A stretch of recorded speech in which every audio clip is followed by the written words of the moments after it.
So you can quickly enable the do not disturb mode on your Huawei Watch Fit 4 or Watch Fit 4 Pro by simply swiping down from the top of the screen, and then you should see modes. So if you tap on that, you have sleep mode or do not disturb.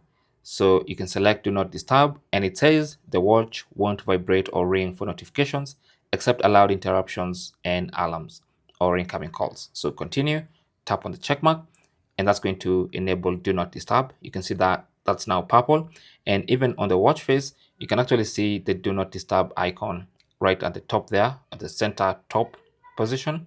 That tells you every time you look at your watch that it's in do not disturb mode. And to turn it off, just swipe again, tap on the button, and that's going to disable do not disturb mode. Thanks for watching. Don't forget to like and subscribe, and if you have any comments or questions, talk to us in the comment section. Good luck.